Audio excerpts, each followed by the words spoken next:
السلام علیکم۔ بسم اللہ الرحمن الرحیم۔ میرا نام شہاب الدین مزاری ہے۔ آج مارچ کی 3 تاریخ ہے اور آج کے حوالے سے انٹرنیشنل ڈیولپمنٹس ہیں 3 جن پہ میں بات کرنا چاہوں گا۔ پہلا یہ ہے کہ اسرائیل فلسطین کا جو کنفلکٹ ہے کس سچویشن میں ہے۔ دوسرا یہ کہ جو یوکرین اور رشیا کی جو جنگ چل رہی ہے یہ کس پوزیشن پہ ہے۔ تیسرا یہ کہ جو نیٹو ٹروپس کو بھیجنے کی بات کی جا رہی ہے یوکرین کے اندر اور مزید ملکوں کو نیٹو کے اندر شامل کیا جا رہا ہے جس میں سویڈن ہے، فن لینڈ ہو گئے، اس کا کیا امپیکٹ آئے گا روس اور یوکرین کی جنگ کے اوپر، اور کیا ہم اس کے نتیجے میں تیسری عالمی جنگ کی طرف بڑھ رہے ہیں۔ سب سے پہلے پہ آتا ہوں، لیکن 7 اکتوبر 2023 جس میں حماس کے فائٹر گھسے ہیں اسرائیل کے اندر اور 1000 سے زیادہ لوگ اس میں جانیں چلی گئیں، 200 سے زیادہ لوگوں کو انہوں نے پکڑ کے اپنے ساتھ میں وہ لے کے گئے، جس کے بعد اسرائیل نے بمباری شروع کی غزہ کی پٹی کے اوپر، اور ابھی تک آج تک 31,000 سے زیادہ لوگ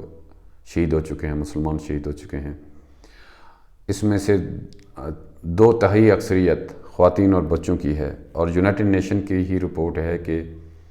اس کنفلکٹ کے اندر جو اسرائیلی بمباری ہے اس کے نتیجے میں جتنے ابھی تک بچے شہید ہو چکے ہیں، ریسنٹلی دنیا میں جتنے بھی کنفلکٹ ہوئے ہیں اس میں جو بچے شہید ہوئے ہیں، فوت ہوئے ہیں، یہ جو شہادتیں ہوئی ہیں بچوں کی یہ ان سے کہیں زیادہ ہیں، اور 70,000 سے زیادہ لوگ زخمی ہیں جن کو دوائیں نہیں پہنچ رہی، خوراک نہیں پہنچ رہا۔ اور پہلے بھی جیسے میں نے عرض کیا تھا کہ یہ سب کچھ پری پلان تھا، ہو ہی نہیں سکتا کہ اسرائیل جس کی انٹیلیجنس کی اتنی زیادہ پینیٹریشن اور حماس کے اندر غزہ کی پٹی کے اندر ان کو معلوم تک نہ ہو کہ یہ حماس والے آ رہے ہیں ہمارے پر اٹیک کرنے کے لیے۔ اور نیو یارک ٹائمز کی بھی رپورٹ ہے کہ اسرائیل کی جو انٹیلیجنس تھا اس کو پہلے سے ہی پتہ تھا کہ یہ لوگ تیاری کر رہے ہیں حماس والے کسی بہت بڑے حملے کی تیاری کر رہے ہیں، لیکن انہوں نے کچھ بھی نہیں کیا۔ تو یہ بظاہر ایسے لگتا ہے کہ جیسے 9/11 کا حملہ تھا امریکہ کے اوپر جس کو الاؤ کیا گیا ہونے کے لیے، اور جس میں CIA نے اپنا رول ادا کیا، موساد نے اپنا رول ادا کیا اس کو کرنے کے لیے، جس کے بعد امریکہ کو جواز مل گیا مسلمانوں کو مارنے کے لیے، افغانستان کے اندر داخل ہو گئے، جس کے بعد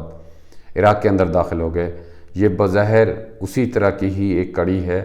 جس میں حماس کو الاؤ کیا گیا کہ وہ آ کے لوگوں کو مارے تاکہ اسرائیل کو پوری دنیا کی حمایت ہو فلسطینیوں کو مارنے کے لیے۔ اور ہم دیکھتے ہیں کہ اس کے بعد میں اس نے جو بمباری شروع کی ہے جس میں کتنے سارے بچے شہید ہو گئے، کتنے سارے بے گناہ لوگ شہید ہو گئے، کتنے ساری خواتین شہید ہو گئیں، 31-32 ہزار یہ تو فگر ہیں گورنمنٹ کے، اس سے بھی زیادہ لوگ کہیں زیادہ لوگ شہید ہوئے ہیں۔ اور ابھی ریسنٹلی وہ لوگ جو کہ غزہ کی پٹی سے موو ہو کے آئے تھے رفح شہر کے اندر، رفح شہر بارڈر کے اوپر ہے، مصر کے بارڈر کے اوپر ہے۔ ابھی اسرائیلی پرائم منسٹر نیتن یاہو وہ یہ کہہ رہے ہیں کہ وہ یہاں پہ بھی بمباری کریں گے، اور وہ یہ کہہ رہے ہیں کہ یہاں پہ حماس کے لوگ ہیں اس وجہ سے ہم بمباری کریں گے، لیکن بظاہر منشا یہ ہے کہ یہ سارے کے سارے جگہوں کو دھیڑ پدھیڑ کیا جائے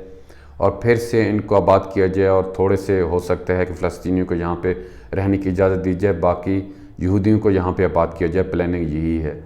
اور فلسطینیوں کو یہاں سے مار کر باہر بھگایا جائے۔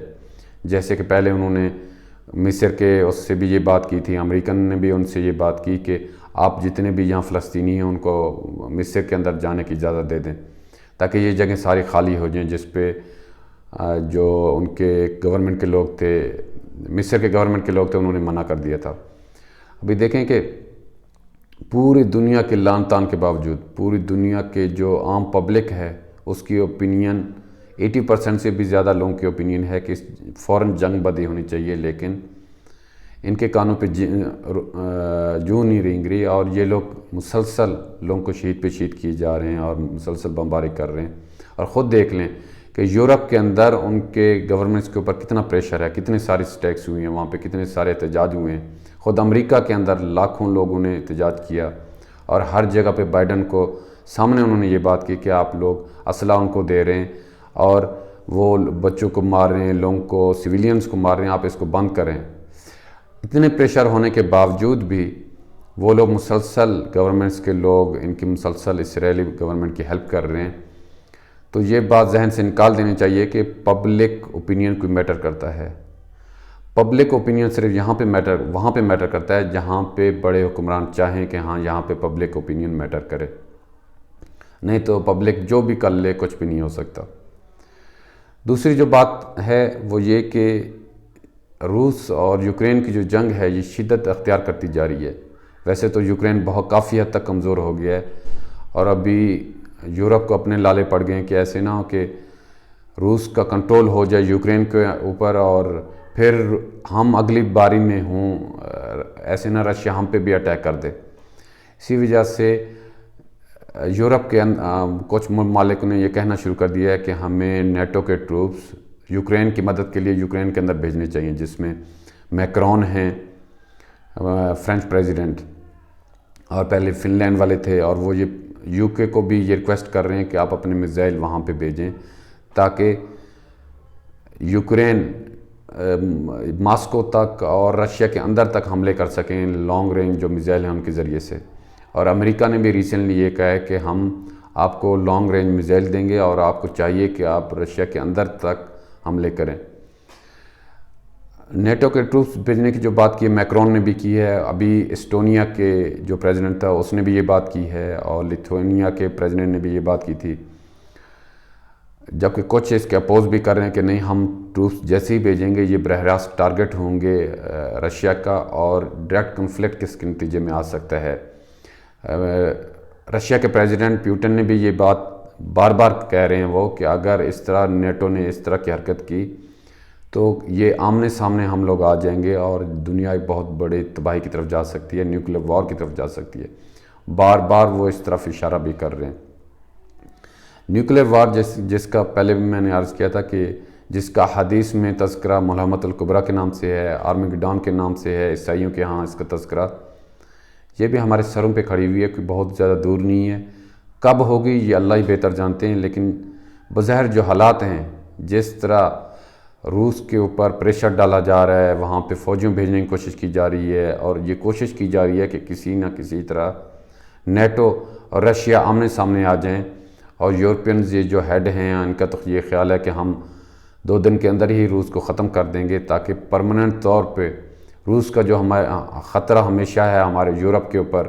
وہ ختم ہو جائے. اور امریکہ کی بھی یہ خواہش ہے کہ روس کا جو خطرہ ہے امریکہ کی اکانومی کے اوپر اور امریکہ کے فوج کے اوپر جو ہمیشہ یہ خطرہ رہ رہا ہے, اس کو پرماننٹ طور پہ ختم کر دیا جائے. اور اس میں سب سے جو بڑا بینیفیشری ہوگا وہ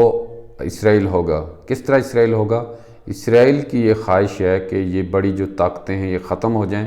تاکہ اس کے بعد میں ابھر کر سامنے آؤں اور میں ورلڈ لیڈر میں بن جاؤں,